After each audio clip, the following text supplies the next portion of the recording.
Hello guys, in this video I'm going to show you how to enable the automatic replanning function on the Komoot application.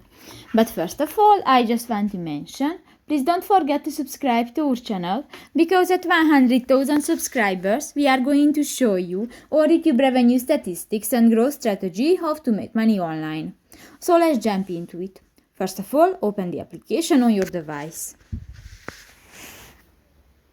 Click to the profile icon next to the record button at the lower side of the page and go to the settings icon at the upper side of the screen.